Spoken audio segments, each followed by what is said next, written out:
Welcome everyone to another social emotional workshop.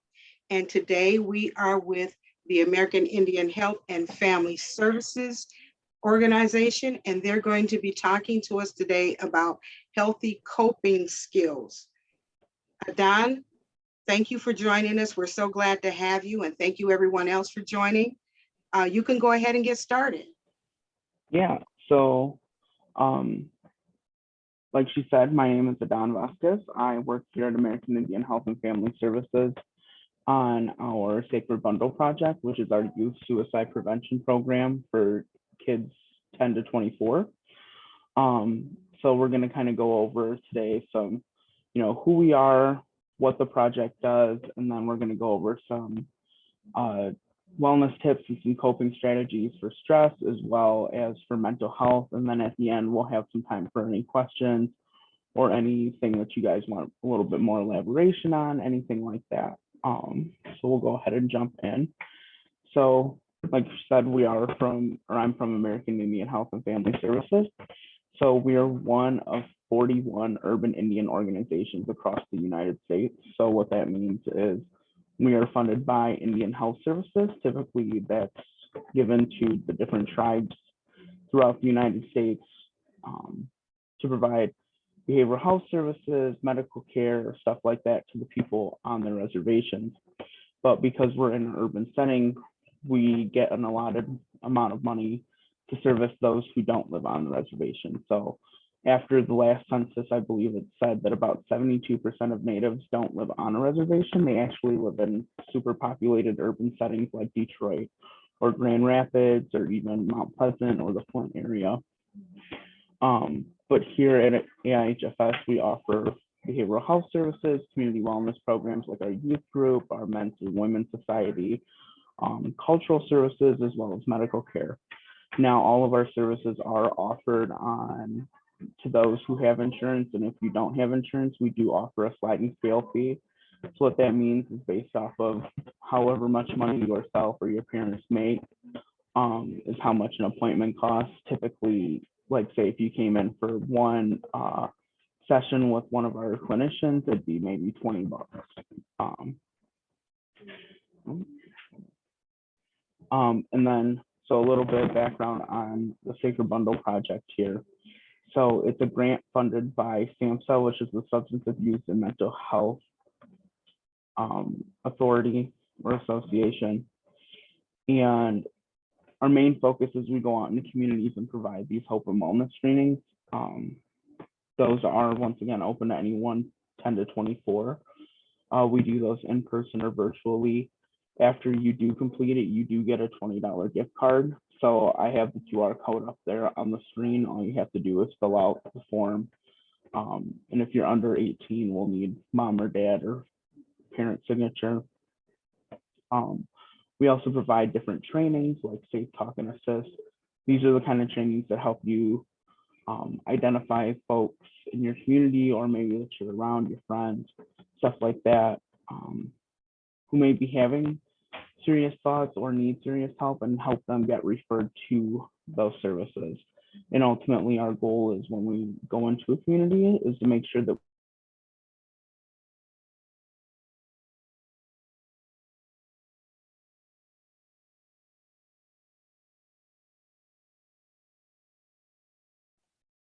Adon, your screen is frozen. we, yeah, it was, Okay, can you hear me we can now? hear you. Okay, Yeah. okay. Sorry, what part did it cut off at? Right after you stop talking about the QR code. Okay. So overall, our goal when we enter communities is to help break the stigma around suicide and mental health as a whole, and ultimately leave those communities that we visit suicide safe. So once again, if you have more questions about that toward the end or at the end, feel free to ask. So moving in, we're going to talk about some tips or some practices for handling stress as students. So the first one I think is a big one, even for myself being a student, is creating a routine. Once you get yourself into that habit of studying or working out or getting into a regular sleep schedule, it really allows you to plan your day around what you have to do. And it can keep you from feeling overwhelmed because you set out this outline in a sense of what your day is going to look like and what you need to get done. So creating that routine can really help bring that stress level down. Um, Setting limits for yourself. I mean, obviously everyone has work that they need to get done, but you can't work all the time. Part of your routine, you should be fitting in some time to have fun or relax, or what we call self-care. Um, if you don't allow yourself to focus on self-care for a little bit in your day, you ultimately put yourself at risk for physical illness, mental illness, um, any things like that. I mean, um, we'll talk about a little bit later, but it's important to remember that your mental health is just as important as your physical health, and that we're taking care of ourselves in the best way that we can. Um, a big one, spending time with your friends. So surrounding yourself with people that cheer you up or can even cause your mind to have a break. So doing simple things like eating dinner or just going for a walk or being around people who make you feel happy or have a positive impact on your mental health can really help lower your stress. In addition to that, those people that you find to be your support system also may be able to help provide support in your schoolwork or your mental health, or if you're feeling like, hey, like who can I talk to about this? You know, finding those select people can really help with that. Sorry, I feel like I'm kind of moving a little quickly.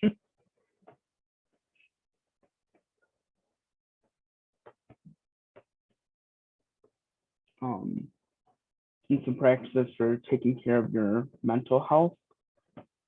Um, I think the biggest and the most important thing is, don't be afraid to ask for help. A lot of times people feel like you know, they're embarrassed or they may be ashamed to ask for help when it comes to mental health, but you should never feel that way. Once again, like I talked about, a lot of the work that we do is going into communities and helping provide resources, as well as break down the stigma and the taboo around suicide and mental health issues and all of that. I know that's a big thing, predominantly in communities of color. I can speak on, at least in the Native community. Um, Even now, the subject of mental health and taboo, is super, super taboo still. And that's something that they're working toward, kind of breaking that barrier down. Um, but it's important also to remember, like, a lot of the experiences that you may be having or that you may be feeling are normal, and you shouldn't have to deal with that alone. And that's why people like myself and this agency and other people who provide services are here. We're here to help with that. And then once again, just to reiterate, your mental health is just as important as your physical health. If you don't take care of your mental health, eventually it will start taking a toll on your physical health, like your blood pressure or your cholesterol, or ultimately having an effect on your sleep and can also cause insomnia and things like that that are going to affect your schoolwork and affect every aspect of your life. Another big one is knowing the signs of depression. It can be hard to differentiate like a small, like, am I going through a little slump, or, am I having serious thoughts or expressing serious signs of depression? And starting to learn those, you know, won't only benefit yourself, it'll also benefit the other people around you and in your life. Um, so we do offer our Living Work Start training. So Start is a 90-minute fully virtual self-paced training So it's all done from the computer, all on your own time. And what it does is it serves as like an introduction to start recognizing the signs of someone who may be having thoughts of suicide or maybe having serious like signs of depression, and help get them connected with further help or resources with no training in suicide prevention or anything. This training is free. We do offer this to anyone who's 13 and older. At the end, I have our email address up. If this is something that you're interested in taking, you can feel free to send us an email. We can get you signed up and send you a link to that. And Tony, that's for you too. If you also would like to take that training, feel free to send us an email. We can get you signed up as well, or other staff too. And I think another big one is building on your confidence. So just like everybody else, including myself, it's really easy to focus on what we're not able to do, or focus on our faults or our shortcomings.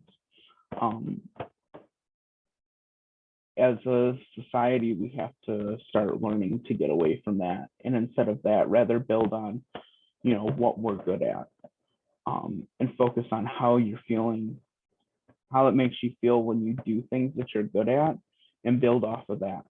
So if you can continue to keep that attitude and keep that confidence there, it'll allow you to really focus on, I'm good at this, and how can I bring this over to something that I might not be as good at, and ultimately work and build your level of confidence up with that. And all, like I said, all of these, to each his own, in a sense. What may work for one person might not work for another. That's kind of the cool thing about working on your mental health and working on your stress and things like that, is no one thing is the right answer for everybody.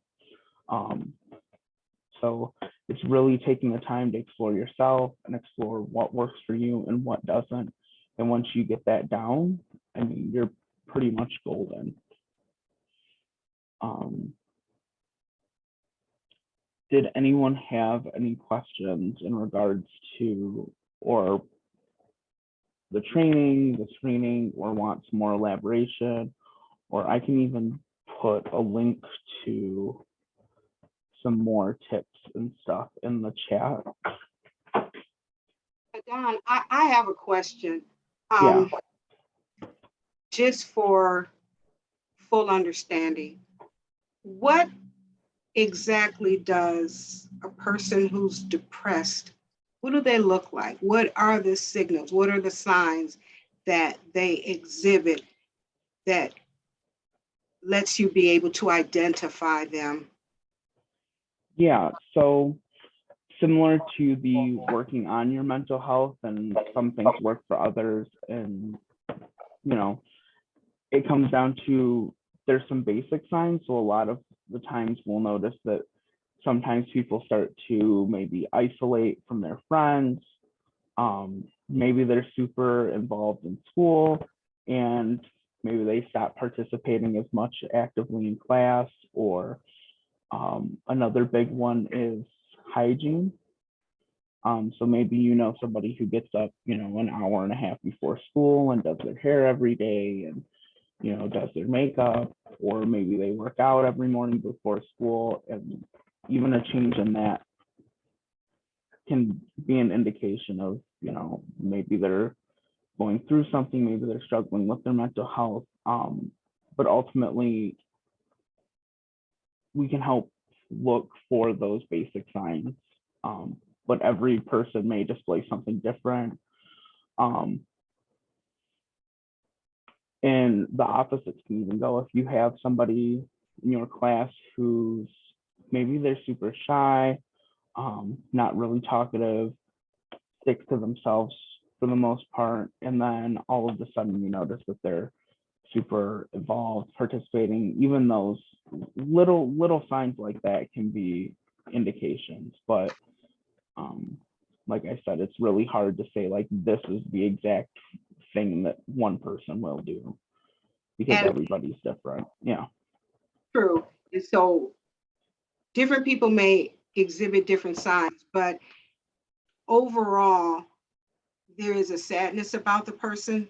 Is that a common thread that you could say would be applied to people that are going through depression and experiencing these feelings and thoughts?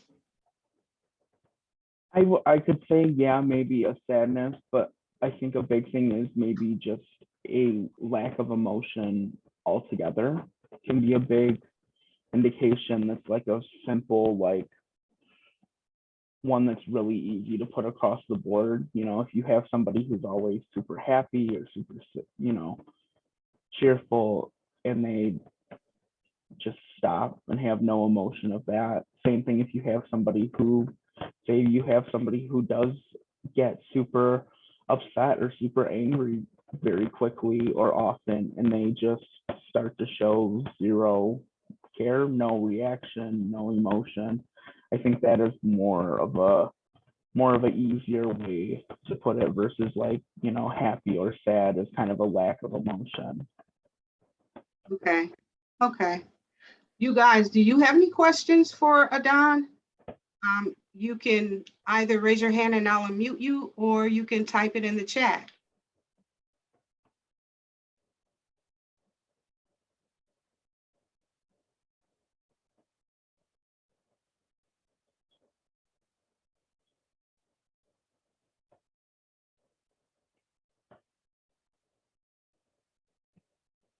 I feel like during these times we should play the Jeopardy theme Yeah.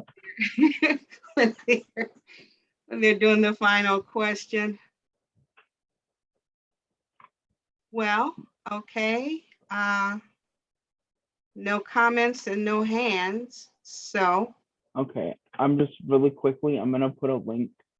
Um, I'm gonna put a link in the chat really quick just for everybody. This just has some tips on just, it says for college students, but it's really good for really any kind of student or anyone. And then I think it looks like there's someone who did put something in the chat. Other yeah, than trying to be there for the person, is there any way that we can personally help them? Could you possibly unmute and maybe explain that a little bit more?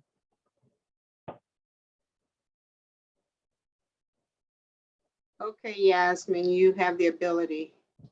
Thank you.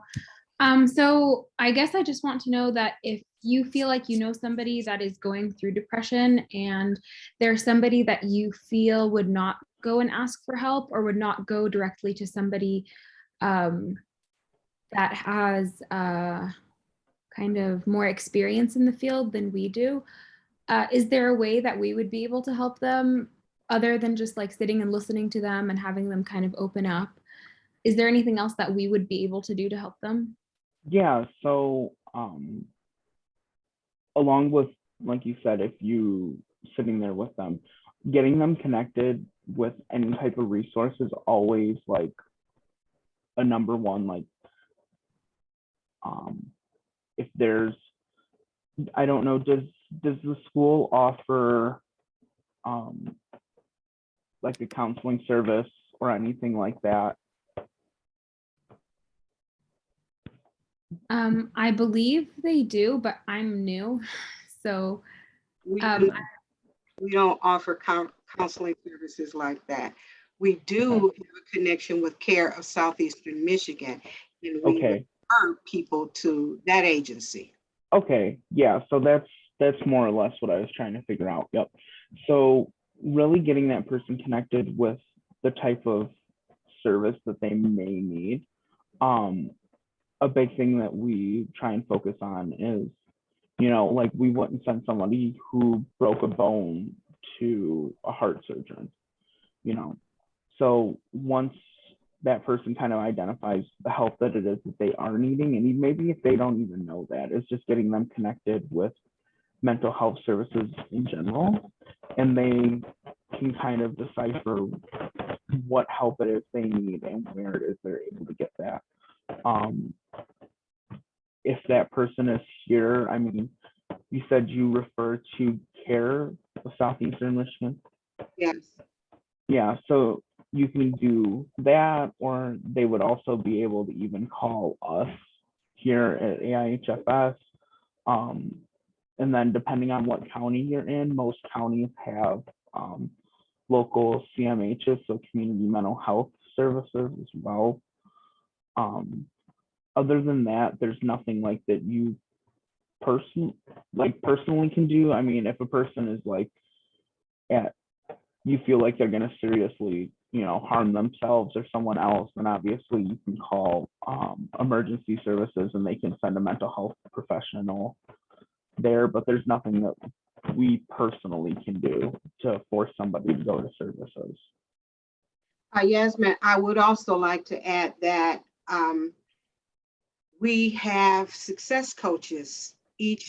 There are several success coaches in MVA, and you can contact your success coach and share what's going on between you and the observations you've made about your students, and they, through their resources, can further connect that student to a professional agency for resources and counseling if need be also. Okay, thank you. You're welcome. Anybody else with questions or comments? Everybody has the ability to unmute.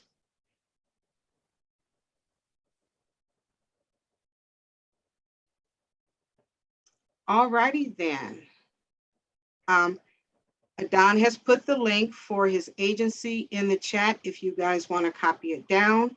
And go ahead, Adon.